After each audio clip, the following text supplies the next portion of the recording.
la definición de respiración? Volvemos, esto sería un recordatorio fisiológico. Son todas las funciones físicas por medio de las cuales el aire es traído hacia el interior de los pulmones y es expulsado de los mismos. Y incluye tanto procesos físicos como químicos que permiten el intercambio gaseoso entre el órgano y el ambiente. En cuanto, cuando hablamos de aparato respiratorio, en cuanto a la reseña, me encantaría que esta clase pueda ser un poco más participativa. Ustedes ya saben que en la reseña van todos los datos que incumben al animal. Entonces, si nosotros tenemos que hablar del aparato respiratorio, ¿en qué vamos a la reseña siempre, acuérdense que es igual para todos los casos, pero hay ciertas cosas que tendríamos que tener en cuenta según el sistema o el aparato en cuestión. En cuanto a la especie, fundamentalmente por las diferencias anatómicas y fisiológicas, no es lo mismo el tórax o la cavidad nasal de un equino que la cavidad nasal de un bulldog francés, por ejemplo. Entonces, la especie va a depender no solo de las condiciones anatómicas y fisiológicas, sino también por la presentación de las distintas patologías en cada especie. En cuanto a la raza, justo que les mencioné el bulldog francés, los bulldog francés o cualquier especie, cualquier raza canina que sea braquicefálica, generalmente tienden a tener patologías respiratorias por la conformación que tienen. No es lo mismo un braquicefálico que un dolicocefálico. En cuanto al sexo, simplemente volvemos a lo que habíamos hablado en la clase de termometría, por las diferencias por ahí de los estadios fisiológicos que pasa la hembra, que el macho no pasa y viceversa. Igual acá en sexo también es importante diferenciar si es castrado o entero. En cuanto a la edad, por la presentación de las distintas patologías, en cuanto a la edad, la presentación, por ejemplo, en un cachorrito no sería, o en un animal joven, no sería común ver neoplasias, es más común en animales de edad avanzada, o enfermedades de tipo congénitas, las vamos a ver en una edad temprana. Peso y condición corporal, como dato general. La aptitud, si es que es una mascota, por ejemplo, en el caso de los caninos, o bueno, ya están prohibidas las carreras de galgo, pero también no sería lo mismo una mascota que está en la casa como de compañía que un animal que está entrenado para el deporte, pero sí lo podemos llevar a un caballo sangre pura de carrera y compararlo con un animal como por ejemplo algún caballo criollo que también es de trabajo, o un peruano de paso. Esta imagen que les ponemos acá, ustedes ya vieron la clase, en la primera clase, creo que hablaron con el doctor Ibarreche de lo que son las facies. Las facies son la expresión del rostro. ¿Algún voluntario se anima a decirme qué ve en este bovino? ¿Alguno se anima? ¿No? Falta de aire, parece, ¿no? Puede ser falta de aire. Entonces, ¿qué nombre le podríamos poner? ¿Es una Fascia fascia? Es una ansiosa. fascia ansiosa, ¿sí? Es una fascia ansiosa. Miren la boca entreabierta, la lengua afuera, los ojos entrecerrados. Está desesperado porque entre aire. Este animal está con una insuficiencia respiratoria, seguramente, que nosotros vamos a pasar a llamar disnea, que lo vamos a ver más adelante, ¿sí? Entonces acá, cuando le preguntemos fascia ansiosa, no se olviden más de esta vaquita. Para hacer la anamnesis del aparato respiratorio, nosotros tenemos que tener en cuenta distintos factores. No nos tenemos que olvidar del factor ambiente, ¿sí? Entonces vamos a indagar acerca de los predisponentes dentro del ambiente donde se encuentra o donde vive ese animal o grupo de animales. ¿Sobre qué vamos a preguntar o vamos a indagar o vamos a observar? Sobre la ventilación del lugar, el hacinamiento, si es que están todos los animales amontonados, y dentro de este ambiente también tenemos que ver, por ejemplo, en el caso de los equinos, la cama, la viruta, el olor que tiene ese box, si es que ustedes cuando ingresan hay un olor bastante fuerte o olor a orina, es porque la cama no ha sido evidentemente cambiada, ¿sí? La cantidad de animales, todo eso lo van a tener en cuenta en el ambiente. En el caso de las razas pequeñas o de los animales de compañía, lo pueden incluso preguntar, ¿duerme al aire libre o duerme dentro de la casa, en una cama, en una cucha? Eso, todo eso forma parte del ambiente, ¿sí? También vamos a hacer una anamnesis grupal o poblacional, teniendo en cuenta los individuos con los que se relaciona nuestro paciente o si son varios individuos los que están presentando la patología. Y la anamnesis individual puntualmente con nuestro paciente. Vamos a indagar acerca de, por ejemplo, hace cuándo que empezó el problema, si tuvo un tratamiento, si dio resultado, cuál es el plan vacunal. También el plan vacunal lo tenemos que consultar en lo que sería la anamnesis grupal. ¿Sí? Si tienen un plan sanitario, si recibió todas las vacunas de acuerdo a la edad, las desparasitaciones, la alimentación, la hidratación, todo eso lo vamos a consultar en la anamnesis individual. Tienen que tratar de, cuando hacen anamnesis, de no olvidarse de los signos predominantes y también no olvidarse de Alicia. ¿Se acuerdan de Alicia? En cuanto a los signos, entonces en la anamnesis tienen que indagar acerca de Alicia. ¿Cuáles son los signos predominantes? A nosotros siempre nos gusta cuando damos algún tema que tratemos de pensar, que ustedes traten de pensar y de entender cuáles son los signos predominantes relacionados a cada aparato y sistema. En este caso, nuestros signos predominantes van a ser 3. Vamos a hablar de flujo nasal, tos y disnea. ¿Sí? Estos son los signos los que más van a predominar en alteraciones del aparato respiratorio. ¿Quedó claro eso? Porque lo van a ver un montón de veces o varias veces con título bien grande cuando veamos cada tema. Acá les dejo, no sé si ahí ven lo que escribí. ¿Se ve, Rulo? Sí, no, yo no puedo leer los mensajes. Se ve. ¿Sí? Sí, se ve, profe. Acá queda grabado que yo les estoy mostrando los signos predominantes del aparato respiratorio. Flujo nasal, tos y disnea. Para la exploración del aparato respiratorio, a nosotros nos pareció que era más conveniente dividirlo en una porción extratorácica y una porción intratorácica. Y a su vez, a cada una de esas porciones, dividir el examen funcional del examen anatómico. Cuando nosotros examinamos o cuando hacemos el examen del aparato respiratorio, podemos hacerlo de manera separada, pero generalmente siempre lo hacemos en conjunto, porque acuérdense que toda alteración anatómica generalmente conlleva una alteración funcional y hasta viceversa. Entonces, nosotros se los damos por separado para que ustedes puedan entenderlo mejor, ¿sí? Entonces vamos a tener la porción extratorácica, la intratorácica, y a esas porciones vamos a hacer el examen anatómico y el examen funcional, ¿sí? Vamos a empezar.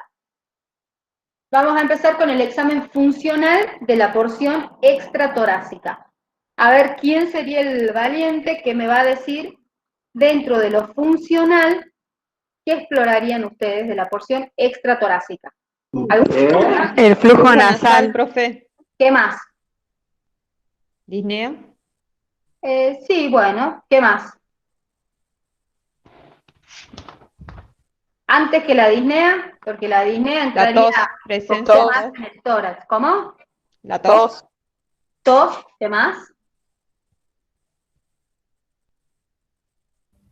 La frecuencia respiratoria, qué tipo de... Pero la frecuencia respiratoria va a ser de la porción intratorácica. Fascia. ¿Cómo? Fascia.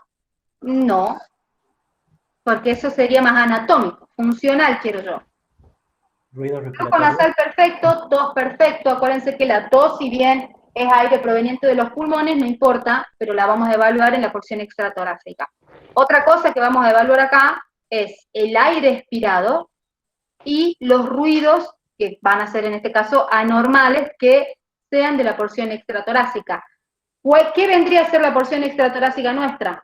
Vendría a ser los hollares, la nariz o la cavidad nasal, los senos paranasales, las bolsas guturales en el caso del equino, la región de la laringe y la tráquea. Eso va a ser nuestra porción extratorácica, ¿sí? Entonces vamos a empezar, como dijeron, con el flujo nasal. Es lo primero que vamos a ver. A la inspección, principalmente cuando nosotros hacemos el examen funcional del aparato respiratorio, las maniobras semiológicas que vamos a usar, básicamente va a ser la inspección y la olfacción, ¿sí?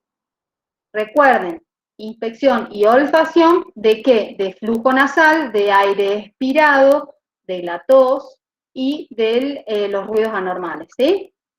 Entonces empezamos con el flujo nasal. Normalmente hay veces que no llegamos a verlo porque generalmente los animales lo redegluten o se pasan la lengua por las narinas y el flujo no está. Lo podemos llegar a observar en el equino, en el canto medial de los hollares, generalmente ahí hay aparición de flujo nasal. Debe ser escaso, debe ser incoloro, y nosotros vamos a valorar ciertas características macroscópicas del flujo nasal, que van a ser 5. Vamos a valorar el aspecto, el olor, la consistencia, la cantidad y el color, ¿sí? Acá los tienen en un cuadrito, en donde tenemos por un lado lo que sería normal en cuanto al aspecto, tiene que ser de un aspecto límpido. ¿Saben lo que es límpido, no? Es algo limpio, algo claro, traslúcido, ¿sí? Un flujo nasal patológico va a pasar a ser turbio, el olor debería ser sui generis, es decir, que depende según la especie, por ahí los herbívoros tienen un olor un poco más herbáceo. Patológico va a ser pútrido, carioso, fecaloide. La consistencia, algo filante o filante. ¿Saben lo que es filante? Filante, la consistencia filante es la clara de huevo. ¿Vieron cuando ustedes ponen la clara de huevo entre el índice y el pulgar y hacen este movimiento y eso no se desarma? Eso se llama filante, ¿sí? Algo filante es que debe ser ese hilo que ustedes forman al hacer así, se debe cortar, ¿sí? La cantidad escasa y en el patológico va a ser abundante. En cuanto al color, es incoloro el flujo nasal normal, y el patológico va a ser variable, que ya vamos a ver más adelante, en la próxima diapositiva, la coloración de ese flujo nasal. Entonces, ya sabemos lo que sería normal, y sabemos lo que sería patológico. Entonces vamos a ver las alteraciones. Estas alteraciones del flujo nasal, lo primero que tienen que saber es cómo se denomina al aumento de flujo nasal. Ese aumento de flujo nasal va a pasar a llamarse rinorrea. Fíjense que ahora ustedes que ya están cursando semiología van a ver un montón de terminología, ¿sí? Y básicamente es cortar y pegar, aunque no lo crean. Entonces, rea, a partir de ahora, ustedes que vean la palabra, la terminación rea, el sufijo rea, es aumento de, generalmente de algún fluido, de líquido, ¿sí? Y rino proviene de la nariz, entonces rinorrea pasa a ser aumento de flujo nasal. ¿Se entiende? Para que no se olviden más. Esa rinorrea nosotros la vamos a pasar a clasificar. La vamos a clasificar según en los tipos, que van a ser estos 4, la rinorrea serosa, mucosa, purulenta o hemorrágica. La rinorrea serosa es la que es prácticamente, tiene un aspecto normal, ¿sí? Es incolora, es algo filante, puede convertirse en filante, pero es transparente, ¿sí? Es incolora. La mucosa ya adquiere un poco más de coloración tipo blanquecina. La purulenta en procesos biógenos, entonces tiende a ser un poco más amarillenta, y la hemorrágica es con presencia de sangre. A su vez, dentro de la rinorrea hemorrágica, que vamos a pasar a llamarle nosotros ahora rinorragia, ¿sí? Ya no es rinorrea hemorrágica, sino se llama rinorragia. ¿La entienden? La escribí yo igual. Miren. Dentro de las hemorrágicas, es decir, dentro de esta, ustedes van a tener 4 tipos. ¿Qué van a hacer? ¿Lo leen ahí? Porque como eso no está en la diapo, así copian las terminaciones. Subilo un poquito más, Fer. ¿Cómo? Subilo un poquito más. Ahí. Ahí. Bien, la primera es epistasis, que es salida de gotas de sangre por la nariz, generalmente por ruptura de pequeños vasitos o por alguna lesión que ocasione un leve sangrado. La rinorragia es una hemorragia franca por nariz, ¿sí? Es decir, es ruptura de vasos sanguíneos más grandes. La hemóptisis y la hematemesis. Hemóptisis es sangre proveniente de los pulmones que sale por hollares, ¿sí? Es de un color rojo y tiene burbujas de aire bastante grandes. Es proveniente de los pulmones, por eso las burbujas de aire. Y hematemesis es lo que vulgarmente se dice el vómito de sangre que sale por los hollares, ¿sí? O sea, es sangre proveniente del estómago que sale por los hollares. Es un poco más oscura en cuanto a coloración y tiene un olor ácido, ¿sí? ¿Puedo sacar el papelito?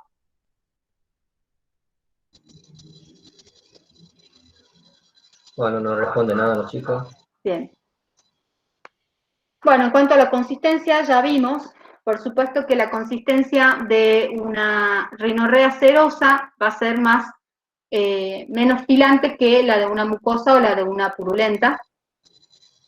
En cuanto al color, también lo vamos a relacionar con esto, ¿sí? Con las características.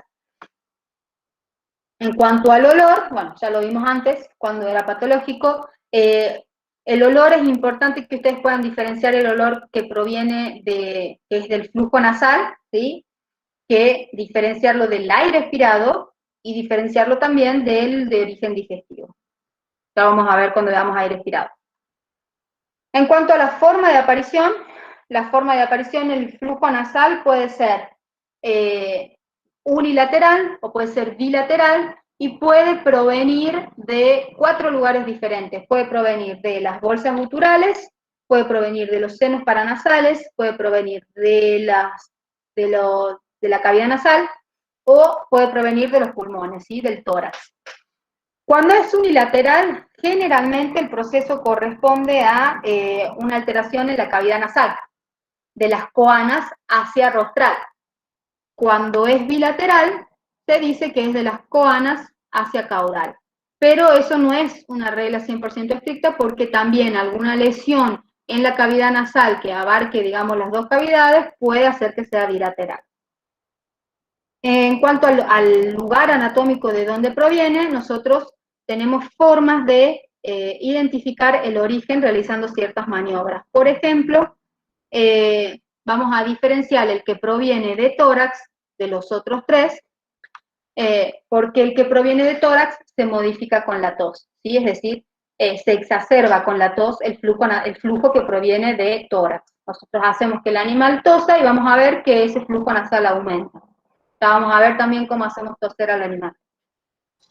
Si proviene de la cavidad nasal, si proviene de los senos paranasales, nosotros lo que podemos hacer es hacer descender levemente la cabeza y el flujo nasal debería exacerbarse, es decir, agachar la cabeza del animal. Cuando es de las bolsas guturales, tenemos varias formas porque muchas veces si nosotros, en el caso de un equino, le hacemos descender la cabeza, el flujo nasal seguramente se va a exacerbar si proviene de las bolsas guturales, pero también puede exacerbarse si proviene de los senos paranasales. Entonces acá para diferenciarlo podemos hacer una leve compresión de la región donde se encontrarían las bolsas guturales, ¿sí? O una leve flexión de la cabeza y el flujo nasal se exacerba.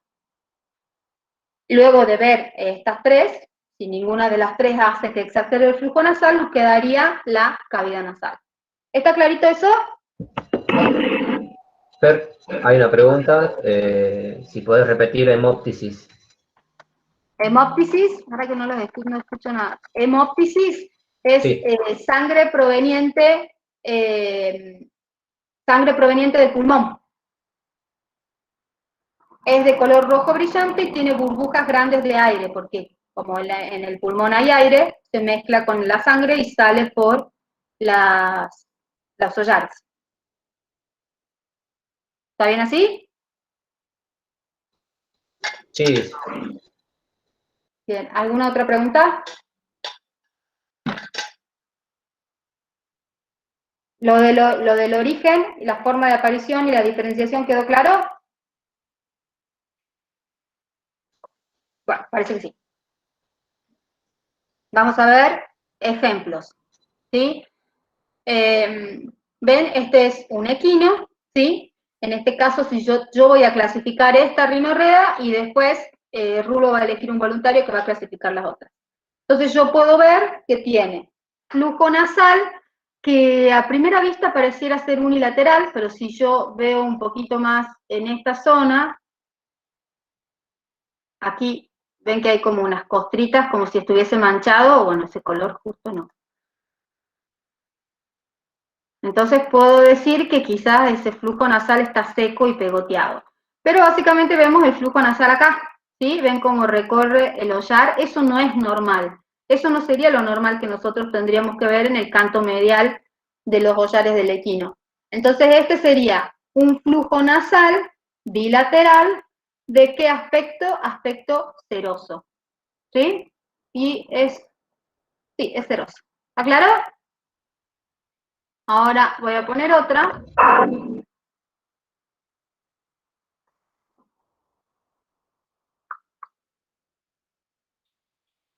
Esta. A ver, Rulo, elegite a alguien, que no sea recursante. A ver. Carlos Paredes.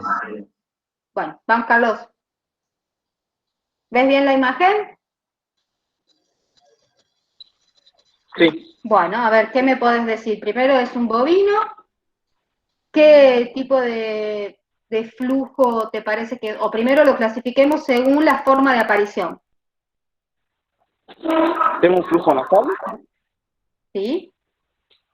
de coloración aparentemente oscura. No, para. Forma de aparición primero. ¿Cómo te parece que es la forma de aparición? Mira, yo te lo voy a marcar para que lo veas.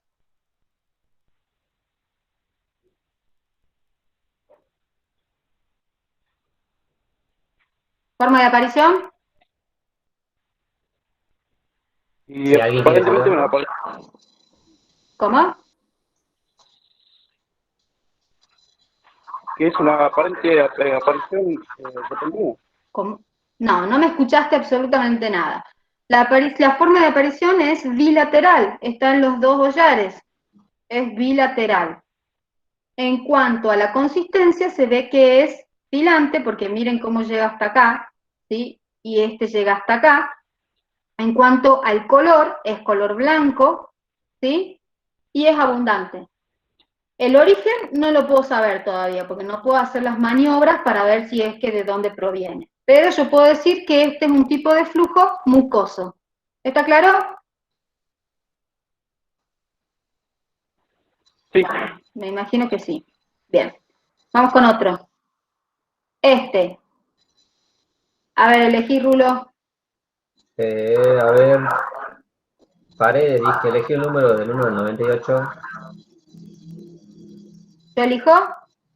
O Bofer. Yo elijo el 14. Bien, el 14 es Carrión. Carrión. ¿Cómo se llama? Carrión Nehuen, Emilio. Vamos. ¿Está Carrión? Acá van a saber todos si me están escuchando o no, ¿eh? Está buena esta forma. No está. ¿Me escucha? Ahí se escucha. Ahí te escuchamos. Profe, Sí, ¿me escucha? te escucho, perfecto. A ver, hablemos de este flujo. Primero es una cabra, ¿sí? Sí, es un caprino. Es un caprino, muy bien. Y No se podría distinguir si es bilateral, ¿verdad? No, claro, no podemos decir eso, así que vamos a decir que es unilateral. Unilateral. Bien. Puede tener una consistencia filante. Mira hasta dónde llega. ¿Ve hasta dónde llega? Mira, evidentemente sacudió la cabeza y mira hasta dónde está el flujo. Le quedó pegado acá. Entonces es filante. Bien. Filante, sí. Bien. ¿Qué más? ¿Qué más puede decir en cuanto al color? Un color blanquecino. Bien, Blanco. entonces ¿qué tipo sería? Dijimos que el ceroso era incoloro, prácticamente. El mucoso, blanquecino. Mucoso. Tipo mucoso. Mucoso. Sí. Bien. Vamos con otro. El número 31. 31 es, a ver, Figueroa Facundo. ¡Ey, una mujer que toque! Bueno, Figueroa Facundo. Creo que quedan dos más. A ver, Figueroa. La Figueroa. ¿No está? No está, aparece. Ponerle un puntito en la asistencia, ¿no? Listo. Vamos ¿Profe? con... ¿Sí? ¿Puedo yo? ¿Quién sos? Sofía, Gallo Paz. Bueno, dale. Bueno, bilateral. Bien. La consistencia es filante. Bien. Y se puede ver un poco amarillento, o sea, puede ser turbulenta. Sí, mira, está perfecto lo que dijiste. Es bilateral, acá tienen flujo, se lo ve verdoso o amarillento, muy bien, y yo acá en este caso puedo hacer una combinación, porque para mí este flujo puede ser mucopurulento, ¿ves que acá es más claro que acá? Sí. Entonces es un flujo mucopurulento. Perfecto. Perfecto. Bien, muy bien. Vamos con otro. A ver que Sofía elija alguien. Elegí un número, Sofía. 11. 11. Todo arriba. A ver, 11. Brandán Miriam. ¿Está Brandán?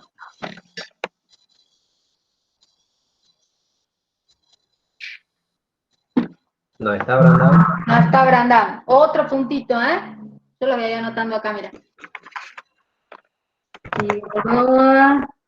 Bien, si no, hay que elija otro número. A ver, yo elijo el 81. Vamos con 81. Federica Sánchez. Sí, hola. ¿Me escuchas? Bien, Ahí se buenas. escucha. Perfecto, vamos Federica. Se la veo bilateral. Bien. Y... ¿Acá lo ves? amarillenta, ¿puede ser? Sí, es amarillento prácticamente tirando al verde. Sí. Está medio seco, ¿sí? Entonces, ¿qué tipo de flujo es? Es purulenta. Muy bien. A ver. Elegí un número, Federica. 42. 42.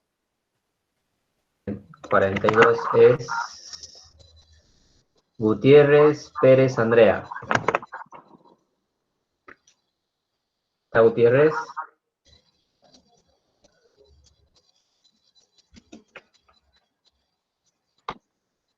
No. Parece ¿No que está? no. Gutiérrez. A ver que elija otro. 64. Bien, 64. Él ya habló, Paredes Vargas. Ah, bien. Entonces el 90. El 90. Vázquez, Erika Micaela. Bueno. Hola, profe. Buenas. ¿Se escucha? ¿Cómo estás? Bien, Sí. se escucha perfecto. Vamos a clasificar esto. Bueno, se ve unilateral Bien. y sería ya una hemorrágica. Bien, es hemorrágica y dentro de las hemorrágicas, ¿qué te parece a vos que es? Mira, se ve, yo te la marco. ¿Qué me podrías decir? ¿Qué te parece? ¿La ves acá? Sí. ¿Te parece que es gotas grandes de sangre, que está la sangre cayendo por el hoyar? No, sería rinorragia, ¿no? Yo en vez de decir rinorragia te diría que parece una epistaxis, ¿sí? Porque Bien. es escasa, ves que no hay mucho, está apenas rojo. Cuando sea rinorragia, si alguna vez te salió sangre abundante de la nariz, es bastante, ¿sí? Un bien. poco más que esto, pero Bien, bien, bien. bien. Creo que queda una, Rulo. No, no queda más. Bueno, muy bien. Cuéntenle a sus compañeros que la clase a partir de ahora va a ser muy participativa, así que todos tienen que estar. Bueno, entonces hicimos... Hay Sí. una preguntita. Liuba pregunta, ¿puede repetir cómo se hace para saber el origen? Bien.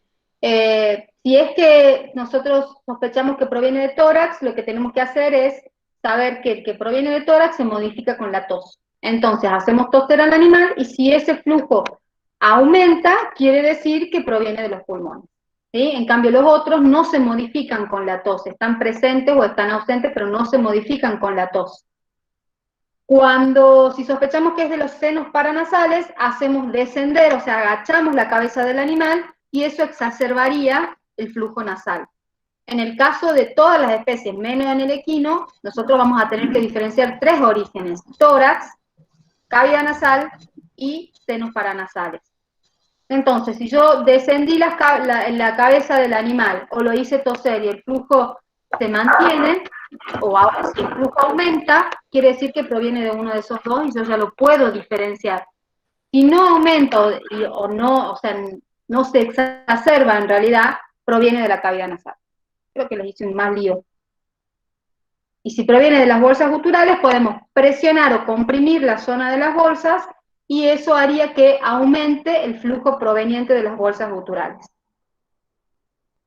¿Quedó claro?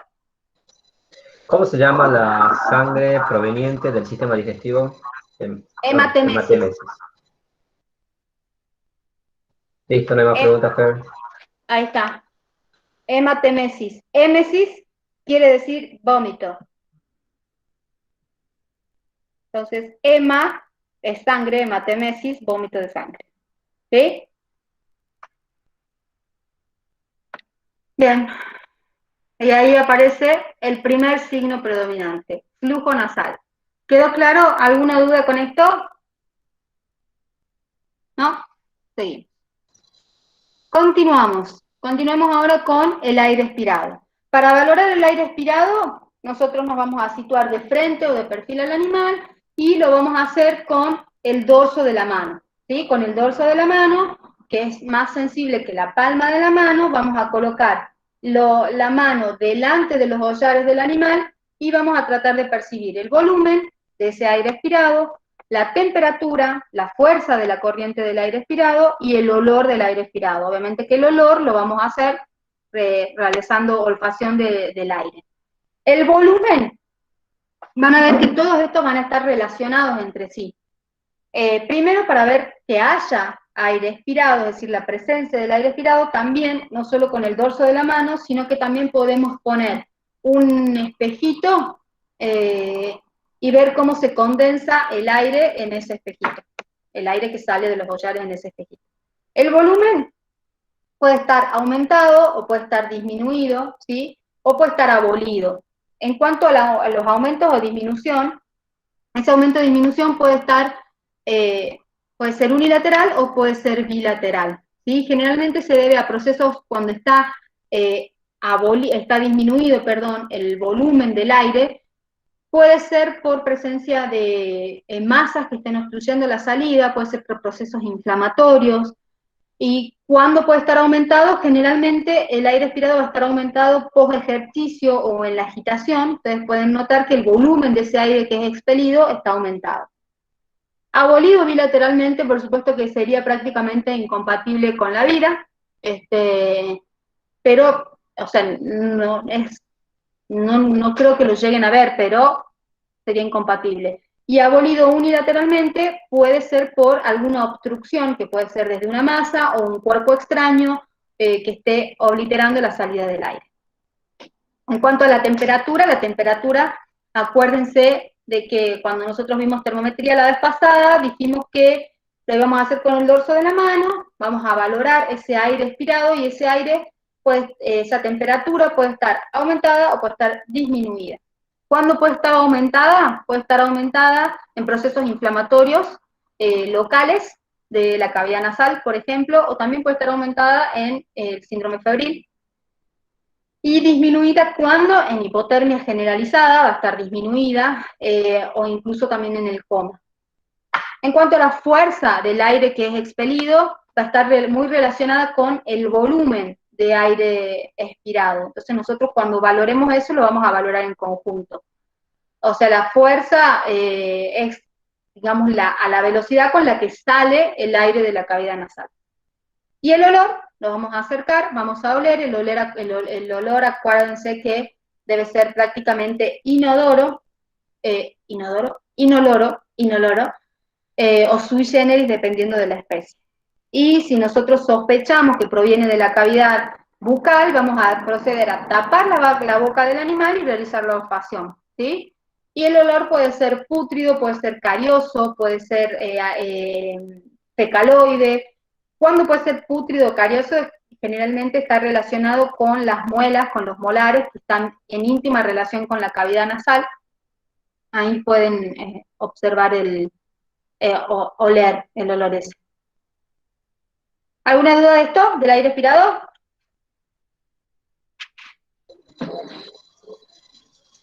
¿No? No, pero... Bien.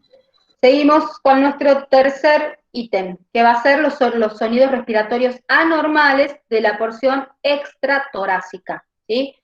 Nosotros los vamos a clasificar en dos tipos a estos sonidos respiratorios. Uno va a ser los sonidos estenóticos y los otros los sonidos vibratorios. Dentro de los estenóticos tenemos dos, que van a ser los estertores y el silbido nasal. Y dentro de los vibratorios, el ronquido y el estornudo. El estornudo patológico, ¿sí? Los estertores son sonidos estenóticos, ¿sí? Que se escuchan más que nada a la inspiración, ¿sí? Y es como si fuesen burbujas o una respiración de tipo húmeda que ustedes la van a sentir apenas el animal está en el consultorio. Y por supuesto que sí van a ver que el animal tiene una respiración anhelosa y discontinua. Son como burbujitas. ¿Vieron cuando ustedes están resfriados por ahí y al respirar sienten un sonido? Bueno, esos se denominan estertores. Que acá diga que se escuchan más fácilmente en la inspiración no es excluyente que no lo puedan escuchar en la expiración, ¿sí? Pero lo escuchan más fácilmente en la inspiración. El silbido nasal es un sonido agudo, ¿sí? Y generalmente indica que hay una obstrucción, una estrechez o una inflamación de esa cavidad nasal por un proceso inflamatorio o por una presencia de alguna masa que esté que esté disminuyendo la luz de la cavidad nasal y ocasiona ese silbido nasal. ¿Sí? También llévenlo cuando ustedes están congestionados, por ahí tienen ese silbido nasal. Lo van a escuchar tanto en la inspiración como en la expiración. Los sonidos vibratorios, dijimos que eran dos, los ronquidos y los estornudos. Los ronquidos son de tipo grave, nosotros tenemos el silbido nasal que es de tipo agudo, y el ronquido es de tipo grave, ¿sí? Al ronquido lo escuchamos más que nada en la expiración, pero también pueden escucharlo en la inspiración, ¿sí? Pero es más, por ahí es como más evidente en la expiración. Acuérdense que los braquicefálicos tienden a tener ronquidos y en ese caso son fisiológicos, no son patológicos y se da porque tienen un paladar blando bastante largo. Y básicamente los ronquidos se dan porque cuando el aire pasa por la cavidad nasal, atraviesa las masas del paladar blando, y si hay presencia de mucus o si está muy elongado el paladar, ocasiona vibraciones. Y esa vibración es lo que ustedes van a percibir. Muchos lo hacen cuando están en sueño, digamos, pero hay muchos que lo hacen en cualquier momento, digamos. Pero más se los escucha cuando el animal está un poco más relajado. Y el estornudo patológico, el estornudo es un reflejo y es como un mecanismo de defensa que tiene cualquier individuo frente a alguna irritación, alguna agresión, algún cuerpo extraño, algo que produzca, digamos, irritación de esa mucosa nasal que tiene receptores y es muy sensible y ocasiona la eliminación de aire del aire de la cavidad nasal. Generalmente son bastante repentinos y es como que el animal hace primero una inspiración y luego hace el estornudo. A veces, cuando son, digamos, muy seguiditos, ahí se los considera patológicos, y incluso luego de realizar el estornudo, el animal puede tener tos. Porque la tos también es un mecanismo de defensa, es un reflejo también, ¿sí? Frente a alguna agresión. ¿Está claro? Sí, no hay pregunta. Perfecto. Y ahí aparece mi amiga la tos, ¿sí? Nuestro segundo signo predominante, ¿sí? La tos, como les dije recién, es un mecanismo de defensa por una estimulación del centro tusígeno. ¿A qué se debe esa estimulación? Generalmente a una irritación de la mucosa que ocasiona este reflejo y como mecanismo de defensa. La irritación se da en la mucosa respiratoria desde la glotis hacia caudal, ¿sí? La irritación, o sea, nosotros vamos a tener en la mucosa de glotis a caudal, el estornudo de glotis a craneal. ¿Entienden esa diferencia? Entonces ahora vamos a hablar un poquitito de tos. Acuérdense que la tos forma parte de un síndrome, ¿sí? Ya saben ustedes lo que es un síndrome, entonces la tos forma parte de un síndrome. El objetivo de la tos es eliminar el exceso de moco, productos de desecho, cuerpos extraños, y generalmente indica la presencia de una enfermedad, ya sea primaria o sea secundaria. ¿Y cómo la vamos a definir? La vamos a definir como una expulsión súbita, ruidosa, repetida y violenta de aire proveniente de los pulmones. Generalmente la tos no ocasiona dolor, o sea, es indolora, pero no quita que en enfermedades crónicas la tos pueda ocasionar dolor, ¿sí? Pero generalmente es indolora. Cuando una tos es continua y sucesiva, es decir, cuando tose mucho, esa tos pasa a llamarse tos paroxística. ¿Vieron en el complejo respiratorio canino? Seguramente alguno de ustedes alguna vez tuvo a su perro con lo que se llama la tos de las perreras. Bueno, la tos de las perreras cursa con una tos paroxística, porque una vez como que arranca a toser el perro y sigue tosiendo y le genera cansancio, el animal está extenuado. Bueno, ese es un tipo de tos paroxística. Cuando son enfermedades inflamatorias, por ejemplo, cuando empieza esa enfermedad inflamatoria, la tos es escasa, es poca, o puede estar ausente o ser imperceptible por el propietario, pero cuando va avanzando la enfermedad, esa tos empieza a ser más frecuente. Nosotros la vamos a clasificar, bueno, según su curso, en aguda o en crónica, según el tipo de secreción, es decir, según si hay presencia de secreción en seca o húmeda. Seca generalmente es improductiva, y húmeda es la productiva cuando hay expectoración de ese esputo, que es esa flema, color blanquecina, eso sería una tos productiva. Y según el volumen de aire expelido en cada acceso de tos, puede ser profunda, ¿sí? O puede ser superficial, que va a ser una tos un poco más cortita. ¿Está claro? ¿No hay duda? Hay una pregunta. Sí. ¿Puedes repetir lo de tos y glotis? Que la irritación, o sea, cuando nosotros hablamos dijimos de que la tos se da por estimulación del centro tusígeno, ¿sí? ¿Por qué se estimula ese centro tusígeno? Porque hay una irritación en la mucosa respiratoria de glotis a caudal. Entonces eso es tos. Cuando la irritación, el agente extraño, lo que sea, se encuentra de glotis a craneal, puede ocasionar estornudo. ¿Sí? Preguntan acá, ¿por qué se llamaba productiva la húmeda? Porque tiene expectoración, generalmente. O sea, productiva porque tiene moco, por eso es húmeda. Presencia de moco, fluido, esputo, que el esputo es la expectoración, el flujo ese de la expectoración. Nada más. Pues. Bien, ¿pero quedó claro las respuestas? ¿Ya se entendió, Marina? Sí, sí, sí.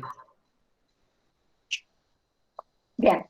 Pasamos ahora a nuestra exploración anatómica, que esta parte va a ser la más difícil de la clase porque no sé cómo vamos a hacer para mostrarles cómo hacer la exploración anatómica. Acá básicamente vamos a utilizar nuestras maniobras semiológicas que vieron en la primera clase. Vamos a empezar, bueno, les puse este dibujito, capaz que se los tendría que haber mostrado antes, pero estas son las partes, las regiones anatómicas que vamos a explorar. Ahora estamos en la porción extratorácica, entonces vamos a explorar senos paranasales, que tenemos los frontales y los maxilares, la cavidad nasal, los collares que acá no aparecen, laringe, tráquea y bolsas guturales en el caso del equino. Y de ahí vamos a explorar la región torácica. Y empezamos de craneal a caudal. Vamos a arrancar entonces nuestro examen anatómico por los collares, ¿sí? Entonces, collares y nariz. Primero, tenemos que entender cuál va a ser nuestra región a explorar. A ver. Yo les puse traje este dibujito, no sé si lo ven. ¿Se ve, Rulo? Alejalo un poquito Sí, más. profe. Y subilo. Ahí. Bueno, entienden que es muy difícil esto. Entonces, nuestra región a explorar va a ser un área comprendida entre el canto medial de ambos ojos, ¿sí? Entonces ustedes hagan una línea imaginaria, ¿sí? Hacia rostral. ¿Sí? ¿Quedó claro eso? Entonces vamos a tener la nariz o los collares y la cavidad nasal. ¿Está? Vamos. Bien. Básicamente vamos a utilizar inspección y palpación para hacer la exploración anatómica esta de los collares. A la inspección de los collares nosotros primero vamos a hacer una inspección externa y después vamos a hacer una inspección interna. Bueno, dentro de la inspección externa vamos a valorar forma, la simetría de los collares, el tamaño. Esto lo vamos a hacer tanto en lo que serían los collares como la cavidad nasal, ¿sí? Entonces, si yo tengo esta imagen de acá, nosotros vamos a valorar la simetría de ambos collares, ¿sí? La forma, el tamaño. ¿Qué? Subirlo un poquito más. Chiqui. Ahí. Ahí está. Tengo uno más chico, pero no sé si será mejor. A ver, pará. ¿Este es mejor? Sí, ahí se ve de 10. Bueno, ahí yo no veo nada, pero bueno, para. Esperen, chicos.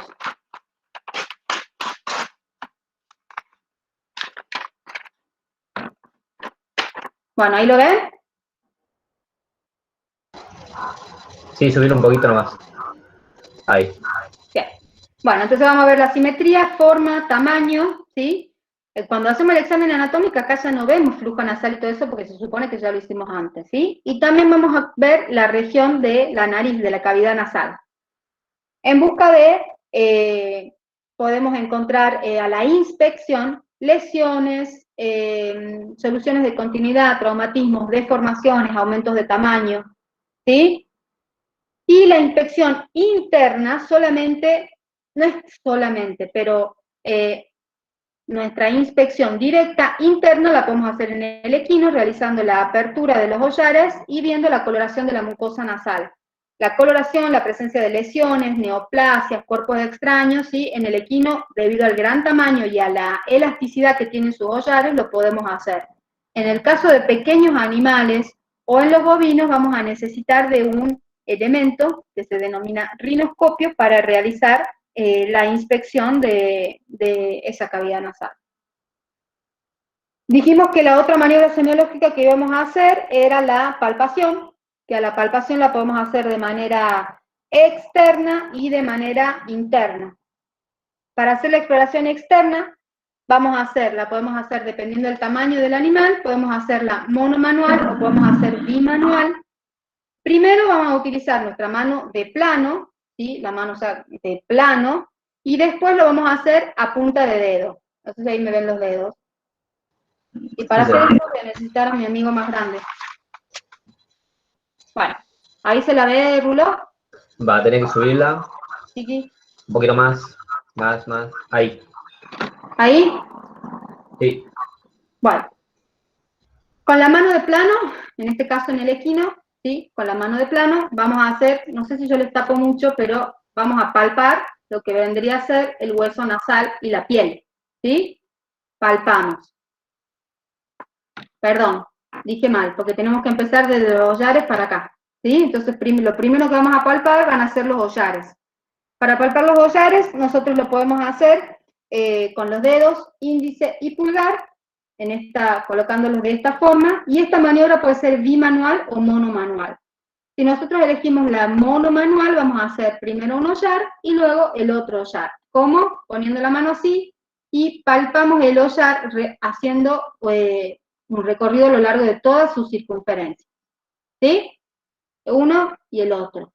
Y si lo quieren hacer bimanual, no puedo mostrarles porque con una mano estoy sosteniendo la imagen, pero sería con las dos manos en simultáneo palpando los hollares. Siempre traten de ordenarse, empezar de dorsal a ventral, y se van al otro lado de dorsal a ventral.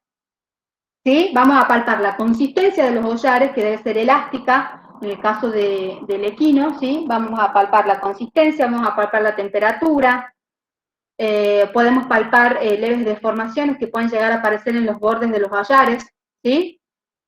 Y para palpar el plano nasal o la cavidad nasal, así vamos a poner nuestra mano de plano primero y después a punta de dedo. También acá, en el caso del plano nasal, vamos a buscar, aparte de la consistencia, sensibilidad, temperatura, deformaciones, acuérdense de que ustedes tienen acá un hueso, entonces pueden palpar la crepitación en cáscara de nuez, ¿sí?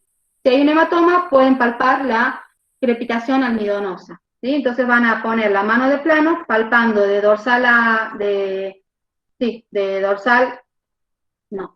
caudal a rostral, ¿sí? En todo el recorrido. ¿Quedó claro? Eso sería una palpación externa.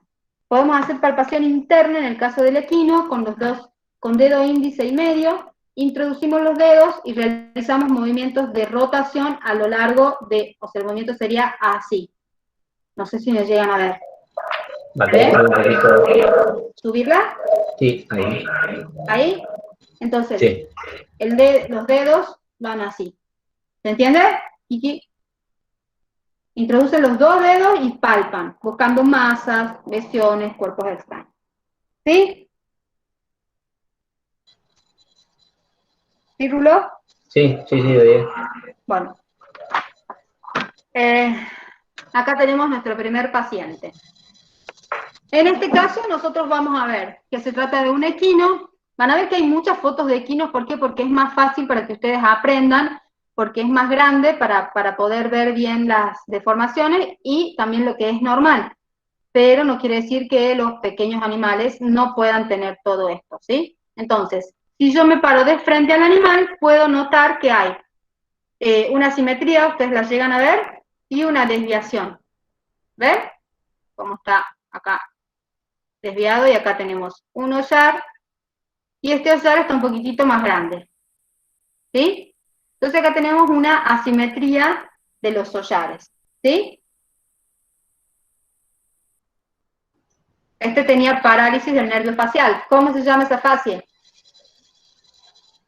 ¿Alguien la sabe? Bebel. Bien. Acá tenemos otro amigo. ¿Ven? También es un equino. Acá nosotros tenemos, vamos a ver a la inspección, que tenemos una alteración de la forma, con presencia de una masa, que probablemente está obliterando la salida de aire de este hollar. Este hollar está normal y este tiene una deformación. Pensé que había más. Bien. Miren, está esa imagen, ven, acá tengo el dedo índice y el dedo gordo, perdón, y el dedo índice, y realizamos la maniobra de dorsal a ventral, ¿sí? De dorsal a ventral. Y ahí ya estamos explorando indirectamente la coloración de la mucosa. Cavidad Hay nasal. una Sí. pregunta que dice, Nico pregunta, ¿todo esto sería exploración solo de hollares o con cavidad nasal en conjunto? La vamos haciendo en conjunto, porque hablé por separado de los hollares y hablé también de la nariz, ¿sí? O sea, como que lo hicimos juntos, prácticamente. ¿Por qué la duda? Gracias, dice Nico. No sé si Bien. quiere... pregunta Daniela, en pequeños animales, ¿cómo es? ¿Qué cosa? Dani, si quería preguntar. Pero ¿cómo es qué cosa en pequeño? La palpación. E igual, solo que es mucho más complicado. Un gato, por supuesto, que no vas a poder palpar meter el dedo tanto para hacer el recorrido, pero sí podés palpar los bordes de los hollares con mucha delicadeza. Es igual la maniobra. Bien, no hay más preguntas. Y la cavidad nasal también se palpa de la misma forma, ¿sí? Bueno, cavidad nasal. Hacemos la inspección externa y la inspección interna, ¿sí? Como ya les dije hace un rato. En este caso, en nuestra inspección, nosotros ya estamos viendo que si yo me voy desde rostral y veo los hollares se los ve, la foto está medio chueca, pero se los ve bastante simétricos.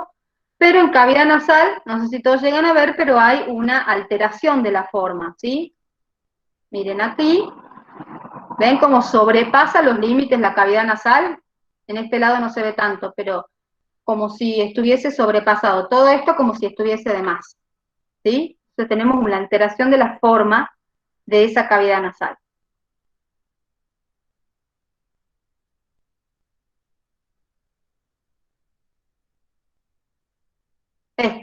Acá tenemos otra alteración de la forma de la cavidad nasal, miren, es un canino, y ya de frente y de perfil podemos ver esta alteración, ¿sí? Un aumento de tamaño con la presencia de una masa que tiene lesiones, ¿sí? Seguramente se trata de un tumor. Que esté este tumor aparenta estar en piel, pero no quiere decir que no puede estar en la parte del hueso nasal. Por lo tanto, comprometiendo la cavidad nasal. Bueno, la palpación la vamos a hacer de la misma forma, como les expliqué hace un rato, vamos a hacer externa e interna solamente en el equino. Interna en los pequeños animales no se puede hacer palpación, sí podremos hacer una inspección con el rinoscopio, pero no podemos hacer una palpación porque prácticamente no entraría, digamos, nuestro dedo para hacer la palpación. No sé si hay otra foto, no. ¿Alguna duda? ¿No? No, pero los senos paranasales. en bovino pregunta. ¿Cómo? Va, Igual, es lo mismo. Igual que en el equino. Dice, ¿se puede palpar internamente en bovino? No, no creo que, no. No, porque la consistencia de los hollares del bovino no es la misma que la del equino. El equino tenés más facilidad. Quizás podés probarlo, pero en el equino solamente. Listo, gracias. Senos paranasales, acá vamos a tener, como maniobras semiológicas, vamos a tener la inspección, la palpación, y aparece la percusión, ¿sí? Para hacer la inspección, primero nos vamos a situar de frente y de perfil al animal, y nuestra inspección, acuérdense que va a estar, es la maniobra con la cual nosotros revisamos al animal con la vista. Entonces lo vamos a ver de frente, lo vamos a ver de perfil y vamos a buscar. Son pares, los senos paranasales son pares, entonces vamos a buscar simetría, aumentos de tamaño, disminuciones de tamaño, deformaciones, lesiones también podemos encontrar a la inspección, soluciones de continuidad, fístulas, eso lo vamos a ver a la inspección. A la palpación nosotros la vamos a hacer siempre, acuérdense, de caudal, perdón, hacia rostral, ¿sí? La vamos a hacer la pueden hacer con la mano de plano en el caso del equino, porque tiene una superficie bastante amplia, o sea, por ejemplo, si nosotros tenemos que evaluar el seno frontal, la superficie nos permite, ¿sí?, primero hacer una palpación con la mano de plano, y luego hacer a punta de dedo, ¿sí? Palpando. Siempre traten de ordenarse, de dorsal a ventral, ¿sí? Y también lo pueden hacer por los laterales. No se olviden de los senos paranasales maxilares, ¿sí?, que están en este sector. También los tienen que palpar, tanto en el equino como en los caninos. Es muy frecuente las alteraciones de los senos producidas por patologías dentales. Entonces hay que revisar.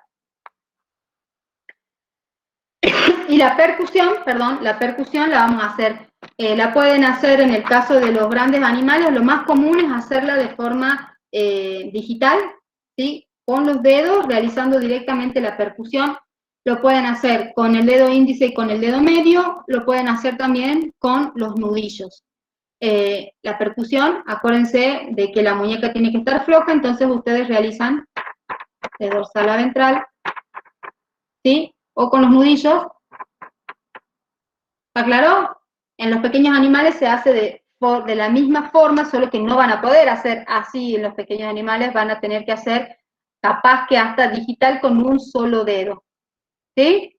La percusión de los senos paranasales de manera, lo fisiológico en la palpación de los senos paranasales, es un sonido que se denomina claro hipersonoro, ¿sí? Entonces, cuando yo les pregunto en el examen cómo es el sonido percibido de la percusión de los senos paranasales, me responden claro, está mal. El sonido es claro hipersonoro. Y no es claro claro hipersonoro, no, es así. Yo se los escribo.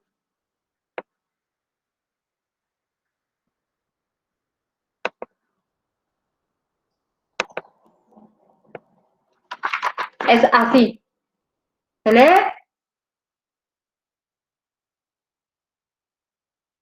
Bueno, me imagino que sí. Ahí sí se lee. Bien. Bueno, es claro hipersonoro, y este sonido, perdón, me olvidé decirle algo, que la palpación, el dato obtenido de la palpación de los senos paranasales, como se trata de hueso, debería ser dura, ¿sí? La palpación. El hueso debería ser dura. O, podríamos encontrar crepitaciones en cáscara de nuez, crepitaciones almidonosas, podemos encontrar también, ay, no me va a salir la palabra, la consistencia un poco más blanda por reblandecimiento óseo en el caso de que haya una patología crónica que ocasione esto. Algo que no les dije, la inflamación de la cavidad nasal se llama rinitis, ¿sí? Es la inflamación de la cavidad nasal. La inflamación de los senos paranasales se llama sinusitis, ¿sí? Bien. A la percusión dijimos que entonces era claro hipersonoro, y ese sonido puede estar alterado. Podemos tener un sonido tirando al mate o al submate, en el caso de que tengamos colecta. Acuérdense que son cavidades neumáticas, los senos paranasales. Entonces si nosotros tenemos algún tipo de colecta, como se podría llamar la patología empiema de los senos paranasales, nuestra percusión va a cambiar de un claro hipersonoro, a un sonido mate, ¿sí? Mate a submate, dependiendo el contenido, ¿sí? Hay una pregunta. Dice, en los animales grandes la palpación, alguien tiene el micrófono, me escucho muy fuerte de fondo. Ahora sí. En los animales grandes, ¿la palpación es instrumental? ¿La palpación de qué? De seno paranasales, me imagino. ¿A eso te referís, María? Sí. No. La palpación, no. Es manual, digital. Matías pregunta, en patología como sinusitis, cuando percutimos, ya lo responde Fernanda, digamos. Cuando percutimos, ¿qué tipo de sonido podemos escuchar?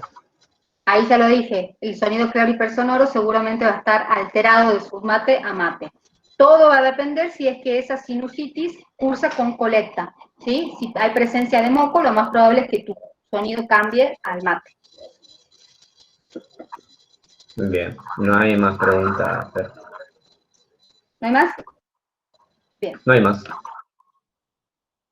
Bueno, acá tenemos una alteración de la forma de los senos paranasales. Este es, o sea, es para que vean simplemente la deformación que también está aquí y aquí. ¿Sí? ¿Ven cómo parece que los ojos se lo hubiesen ido bien hacia el costado? Bien. Acá en los senos paranasales lo que ustedes pueden hacer como maniobra complementaria es lo que se llama la trepanación, ¿sí? Que es la perforación de los senos paranasales del hueso, digamos, la trepanación y la perforación del hueso se pueden ayudar con un taladro o con un punzón y realizar la perforación.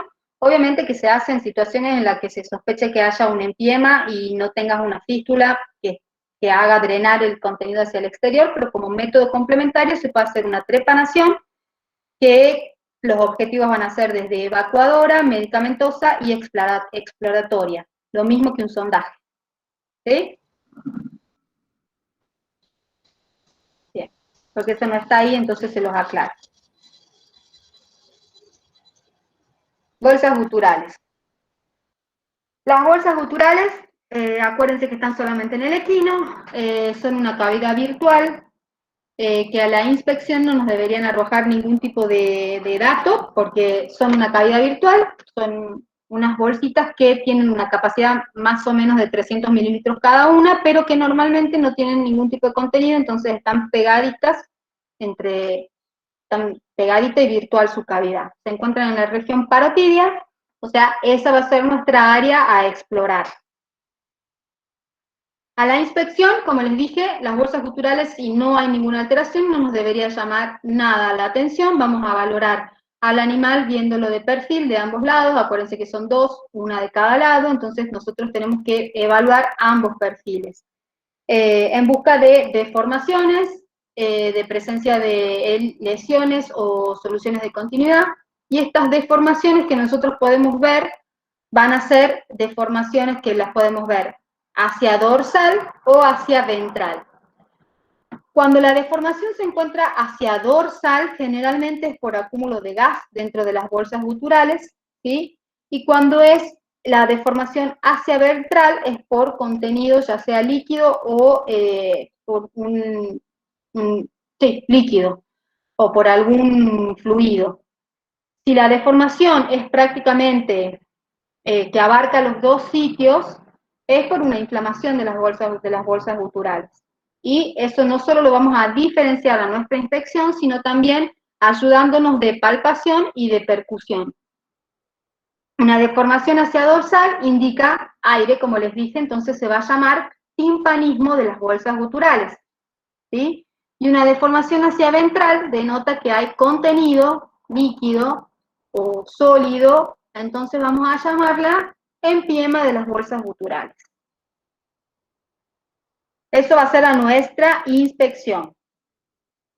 Nuestra palpación, para palpar las bolsas guturales, nosotros lo podemos hacer de manera bimanual o monomanual. Generalmente es bimanual a punta de dedo, es decir, yo que voy a estar explorando a mi animal, me sitúo, no sé si ahí me ven, pero me sitúo mirando hacia la cabeza del animal. Si el animal mira hacia allá, yo me sitúo así, me coloco así y paso las manos por debajo de las ramas de ambas mandíbulas y me coloco en la región parotidia.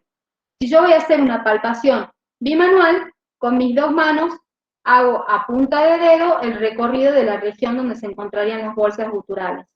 Otra forma que tengo de palpar es dejando una mano pasiva que sostenga la rama de la mandíbula y la otra activa realizando los movimientos. Como son dos, yo tengo que comparar, entonces háganlo de un lado, del otro y después de ambos lados. ¿Cómo sería la palpación de las bolsas guturales? Si dijimos que es una cavidad virtual o no debería generarnos ninguna deformación o nada raro, esa palpación va a ser, la consistencia va a ser, como es, hay tejido blando, la consistencia debería ser blanda, ¿sí? Ahora, si nosotros tenemos aire o líquido, la consistencia va a pasar de blanda a algo fluctuante si tenemos presencia de líquido o contenido, y un poco más tensa si es que tenemos acúmulo de gas. En el caso de la inflamación, puede volverse un poco más tensa. ¿Para qué palpamos? Vamos a palpar para ver la consistencia, la temperatura, los aumentos de tamaño o las deformaciones, y si nosotros, no se olviden que hablamos antes de flujo nasal, si nosotros comprimimos la zona y exacerbamos, ahí tenemos otro dato, ¿sí? Hay flujo dentro de las bolsas guturales. Lo siguiente que vamos a hacer con nuestras bolsas es realizar la percusión, ¿sí? Para la percusión la podemos hacer dígito-digital, dígito-digital, y realizan la percusión en la región de región parotidia, ¿sí? De dorsal a ventral, recorriendo en todo el recorrido, y también lo van a hacer de craneal a caudal, sería, ¿sí? Desde la cabeza hacia la cola, todo en la región parotidia. El dato obtenido de la percusión, lo normal, como es tejido blando, sería sonido submate. Si yo tengo, acuérdense que en la inspección vimos la deformación hacia dorsal, hacia ventral, si yo tengo contenido aéreo dentro de esas bolsas guturales, mi dato a la percusión va a ser claro, que puede ser claro timpánico, y si es una deformación hacia ventral, seguramente a la percusión ese sonido se va a tornar mate. ¿Está claro? Hay una, Marina, no sé si querés preguntar vos directamente. Marina Aguirre. Bueno, Azul Barros dice, ¿cómo sería la consistencia cuando hay líquido y gas? La normal que vos tengas es blando, entonces si vos tenés más contenido puede ser fluctuante cuando tengas líquido dentro de esas bolsas, lo que es líquido, la consistencia es fluctuante. Y si tenés aire a presión, seguramente va a ser tensa la consistencia.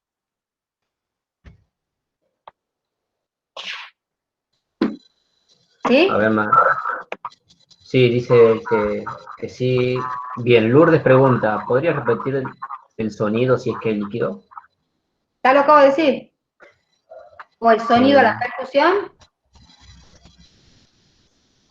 A la percusión lo normal es submate. Si hay aire va a ser claro, y si hay contenido va a ser mate. Bien. Bueno. Marina pregunta, ¿la perforación de los senos se hacía solo en qué situación?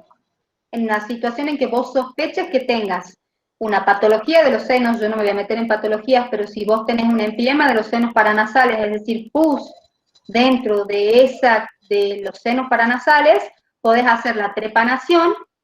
¿Con qué fin? Un fin evacuador, es decir, sacar el contenido, medicamentoso, porque puedes administrar medicamentos o hacer lavajes de los senos paranasales con antisépticos, y también explorador, porque te va a permitir a vos decir si era un empiema, no era un empiema, tiene líquido, tiene esto, tiene lo otro. ¿Se entiende?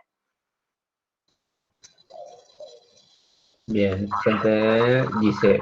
Y si tenés una fístula, si tenés fistulizado el seno paranasal, esa fístula a vos te sirve para medicar, evacuar, limpiar, hacer lavajes, todo eso.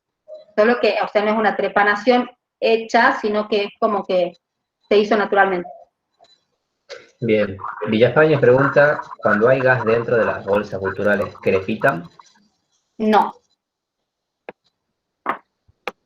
Listo, no hay más preguntas.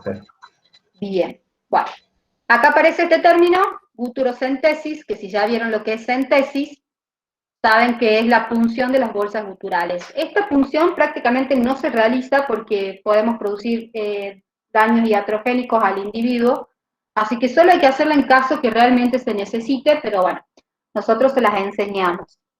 La punción se realiza en el centro del triángulo de Víbor, ¿sí? Que el triángulo de Víbor, a ver si tengo una imagen, porque acá, ahí está. Bueno, esa es la región parótida donde ustedes van a realizar la exploración de las bolsas guturales, ¿sí? A ver. Vamos a marcar el triángulo de Víbor. El triángulo de Víbor está formado por, esperen que voy a cambiar el color. Está formado por el recorrido de la vena yugular, el tendón del externo cefálico y el borde posterior de la rama de la mandíbula. Ese sería nuestro triángulo de Víbor. Es el área donde nosotros vamos a realizar la punción, en el centro de ese triángulo, ¿sí? Y nosotros tratamos de ubicar nuestra aguja mirando hacia el borde, o sea, el ángulo, la angulación, la dirección de nuestra aguja va a ser hacia la rama mandíbula del lado opuesto, ¿sí? La punción, como toda punción, es evacuadora, también puede ser medicamentosa y también puede ser exploradora, ¿sí? Exploratoria. No es recomendable hacerla.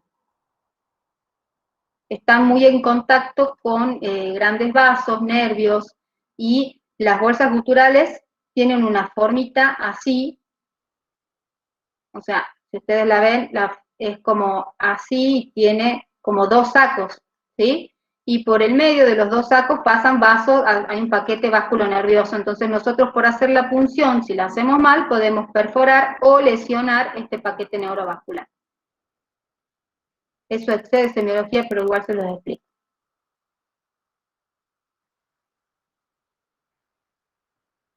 Bien. Acá tenemos un aumento de tamaño, ¿ven? Esa sería una deformación de las bolsas guturales. Se ve claro, es un aumento de tamaño. ¿Lo ven bien? Acá tenemos una deformación hacia ventral, ¿sí?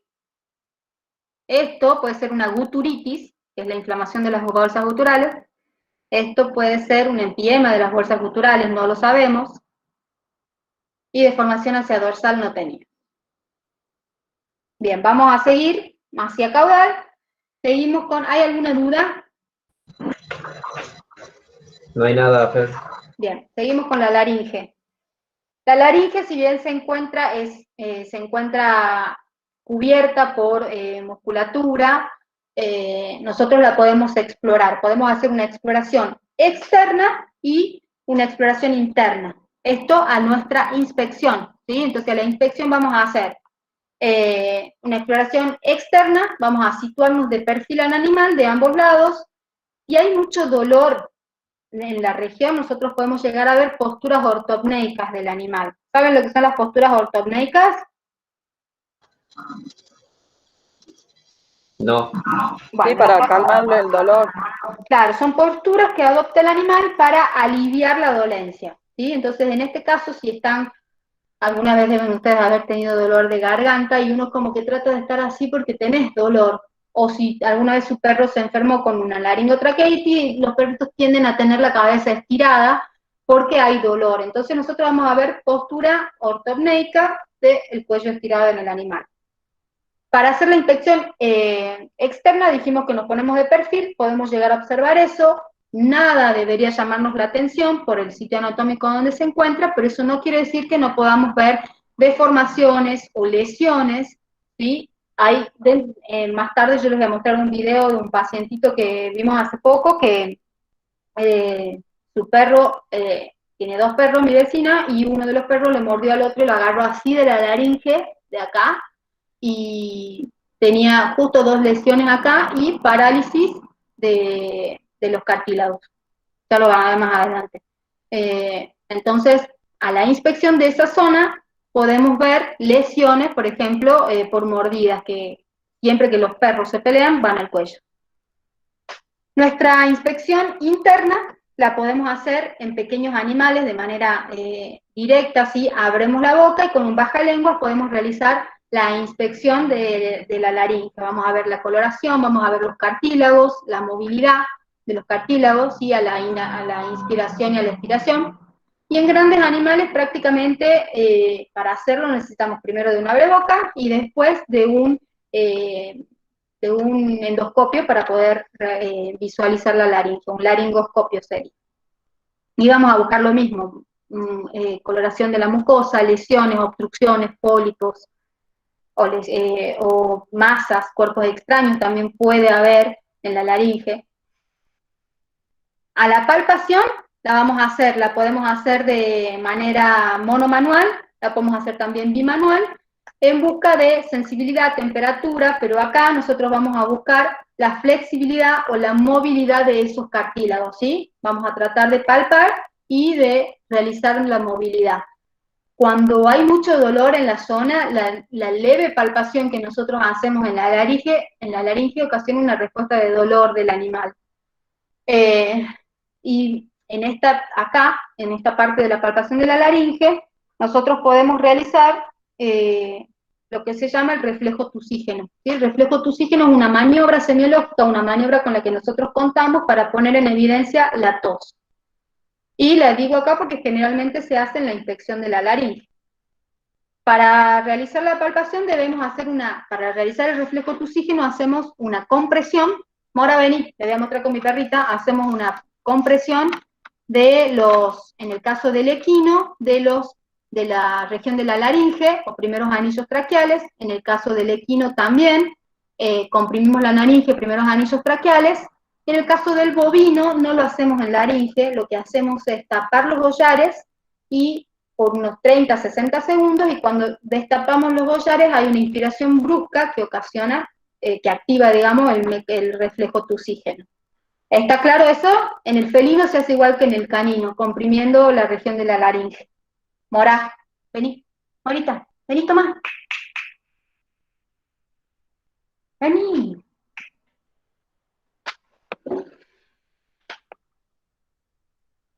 Bueno, no sé si ahí la ven, porque yo no puedo ver. Pará, vamos a ir con la más chica. Vení, Mora. ¿Ahí la ven? Sí, ¿Se la ven? ¿Sí? Ahí se la ve el cuerpo, vas a tener que correrle un poquito más para que la cabeza se vea al medio. Pará. ¿Ahí? Ahí capaz que tengas que bajar la cámara, o... Ahí. Bien. Bueno. Para realizarla, acá podemos ver podemos hacer la palpación de la laringe. Bueno, tiene mucho pelo, así que no se puede ver muy bien, ¿sí? Pero para hacer el reflejo tusígeno, yo comprimo la región de la laringe, acá sin miedo, porque no le va a pasar nada. Seguro se va a enojar, pero no va a pasar nada. Entonces hacemos una leve compresión, tiene que ser compresión, no tengan miedo. Bueno, ¿ven? Ese es el reflejo tusígeno, o sea, siempre responden con un acceso de tos. Eso sería lo normal. Cuando lo consideramos patológico, uno o más accesos de tos luego de realizar el reflejo se considera reflejo tusígeno positivo. Quiere decir que el animal tiene tos. Después veremos la causa. ¿Sí? ¿Quedó claro eso? Profe, si tosen más de una vez, ¿es patológico, dijo? Claro. En este caso, ¿ves que ella hizo solo un acceso de tos? Es porque ella no está con tos. Fue porque yo estimulé el reflejo para que ella tosa. O sea, cuando en realidad la bibliografía dice 2 o más accesos de tos. Así que lo podés tomar también como 2 o más accesos de tos.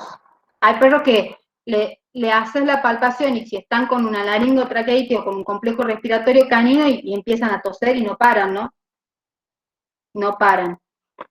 Y en el caso de la tos cardíaca, el reflejo tusígeno no siempre es positivo o no siempre es negativo. Porque por ahí había bibliografía que decía que para diferenciar la tos de origen cardíaco, de origen respiratorio, hacían el reflejo tusígeno y no es tan así.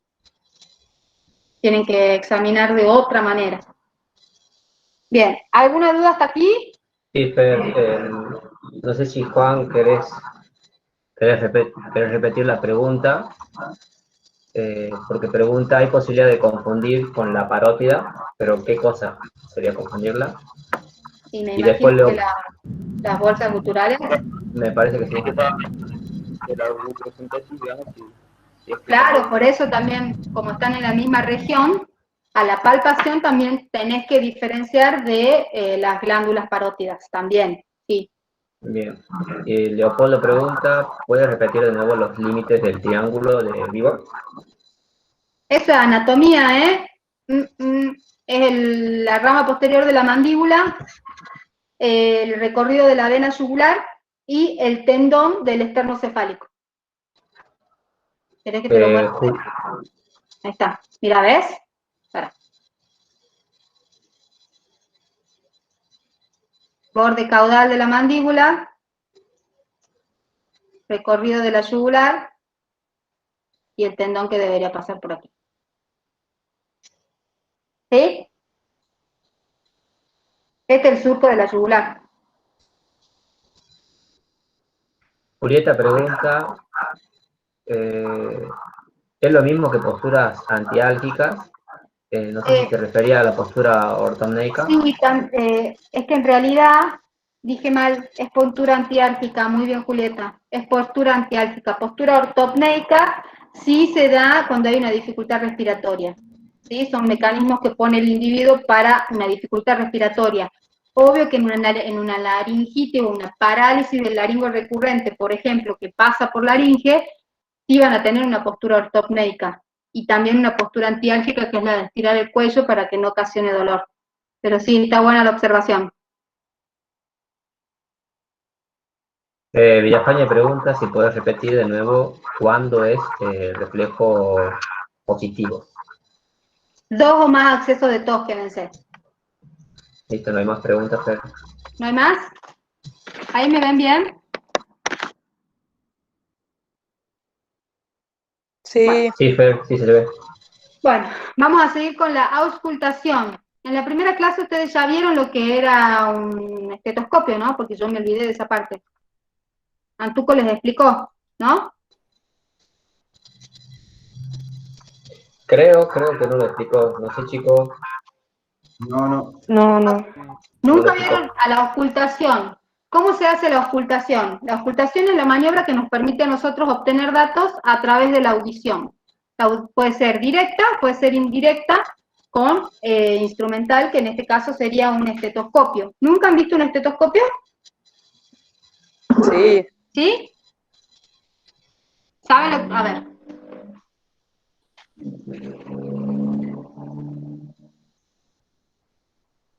Esto es un estetoscopio, no sé si lo vemos.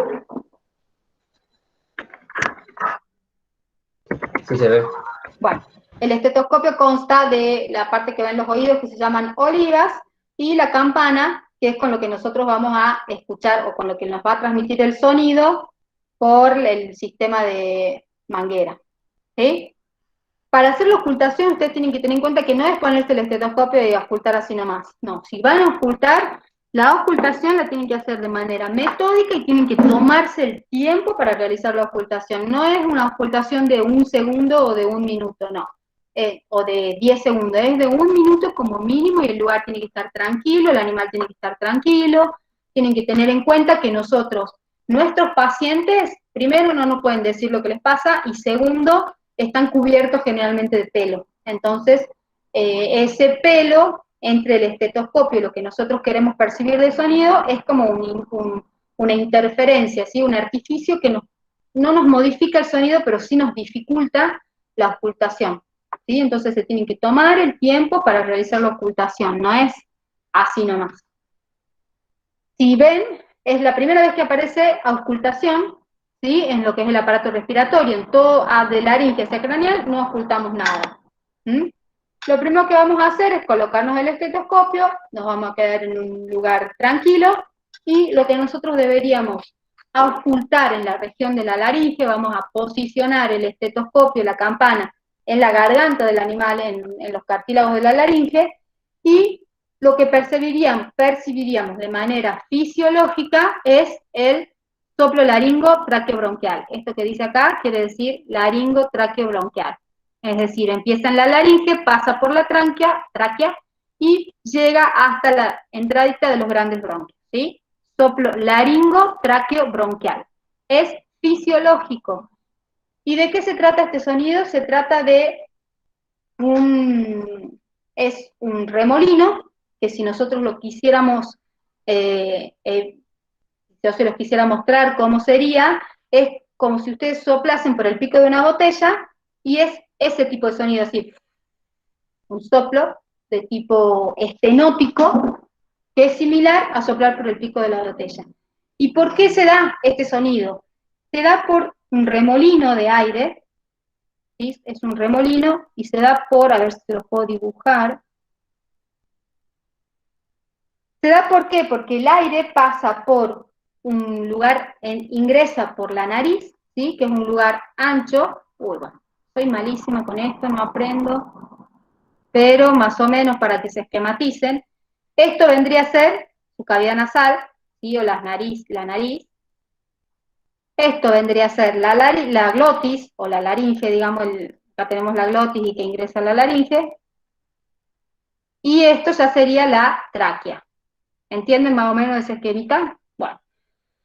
Entonces acá se produce un remolino. ¿Por qué? Porque el aire entra por una cavidad ancha, como sería la nariz, ¿sí? Pasa a una cavidad que se hace más fina, es decir, estenosa, y vuelve a salir a una cavidad ancha como es la tráquea. Entonces esto ocasiona remolinos de aire que nosotros los vamos a ocultar en esta región, y bueno, y más atrás también, ¿sí? Entonces, eso es el soplo laringo traqueobronquial. Lo van a escuchar tanto en la inspiración como en la expiración, ¿sí? ¿Quedó claro? Sí. Bien. Esperen que borre todo.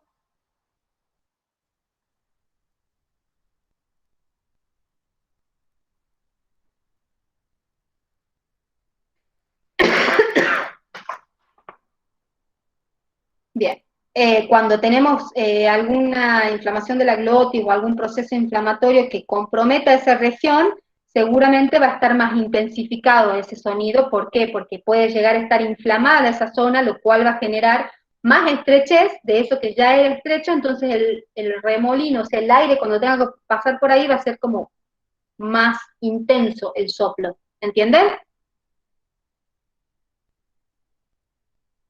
Bueno, espero que sí.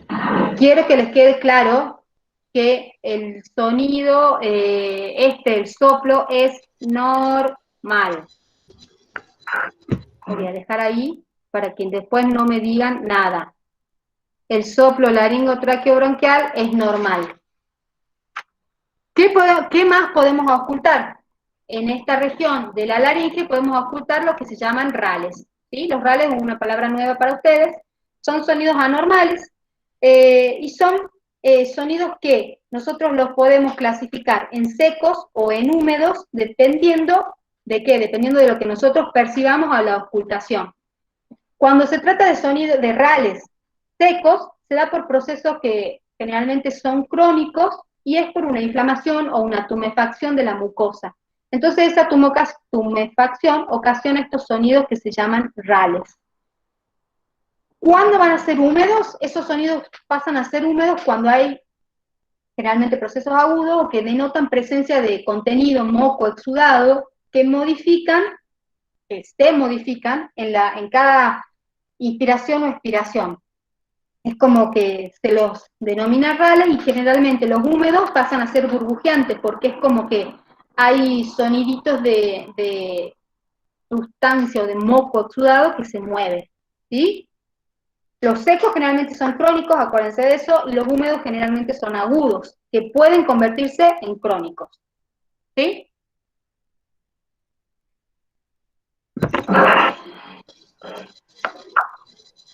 Sin preguntas. Bien, bueno, ahora borro esto. Les digo que es bastante difícil dar esta clase de esta forma, no se imaginan lo que me está costando. Bueno, y acá les pongo la tiroides, pusimos la tiroides porque comparte prácticamente la región con la laringe, entonces cuando dijimos nada debería llamarnos la atención a la infección de la laringe, hay algo que sí nos puede llamar la atención, como esto, ¿sí? No es un equino, así que claramente no puede ser una bolsa gutural. ¿Estamos? Solamente para que no se olviden de que en esta región está compartida, ¿sí? Igual que la parótida. Bien. Vamos a seguir con la tráquea, ¿sí? La tráquea es una estructura tubular bastante ancha, estructura cartilaginosa, que sería lo que nos va a comunicar a nosotros con los bronquios, ¿sí? Es la última estructura de la región extratorácica, ¿sí? A la inspección es medio dificultosa porque se encuentra también envuelta por grandes masas musculares, entonces nada debería llamarnos la atención a la inspección, ¿sí? Entonces vamos a realizar, como maniobra, vamos a realizar la palpación. Usted me dirá, ¿se puede palpar? Sí, sí se puede palpar. Se pueden palpar los anillos traqueales en todo su recorrido. Creo que tengo una imagen acá, sí. Podemos palpar los anillos traqueales en todo su recorrido. Vamos a palpar, al igual que como hicimos con la laringe, vamos a ver sensibilidad, deformaciones, vamos a palpar la movilidad de esa tráquea, ¿sí? Que sí lo podemos palpar, por más de que esté bastante cubierta, nosotros podemos realizar la palpación. Si quisiésemos ocultar la tráquea, ¿qué sonido voy a ocultar aquí?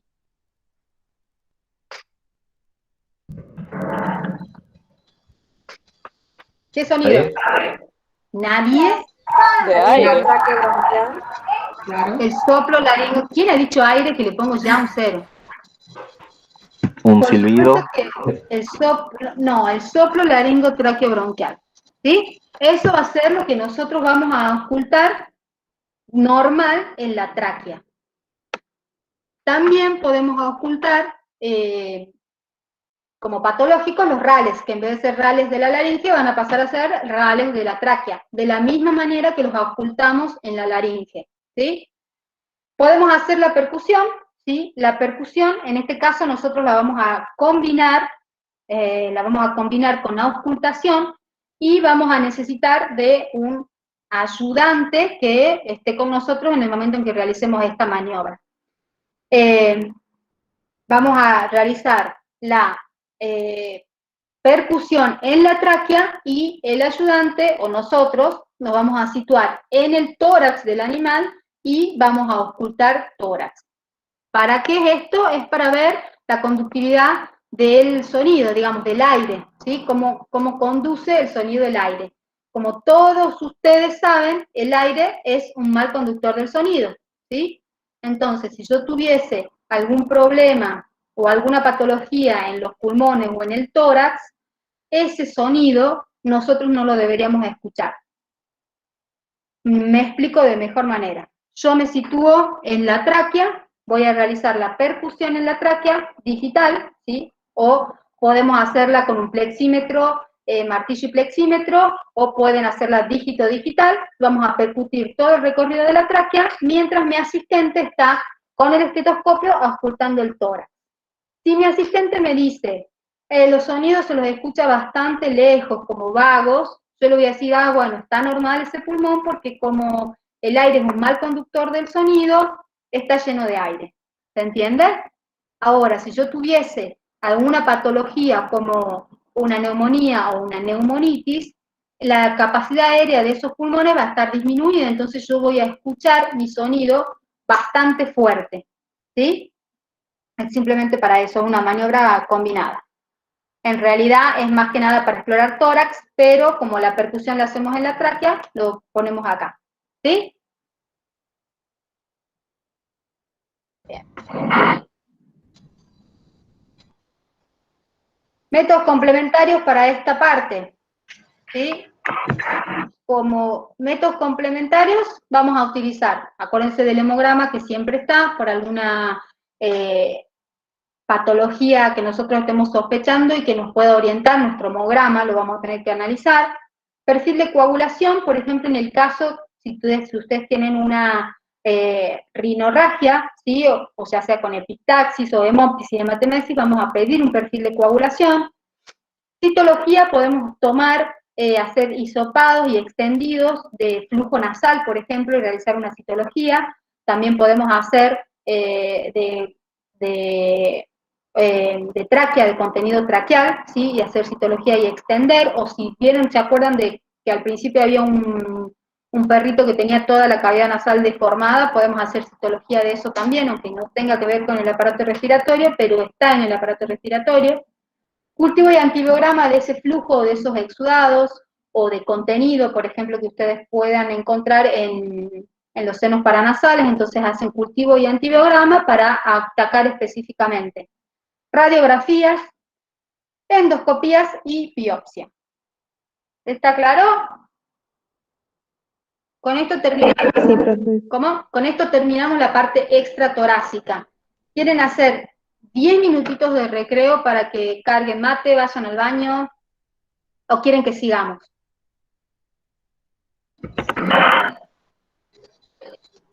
Recreo, dice. Bueno, a las 4 de vuelta. ¿Sí? Bien.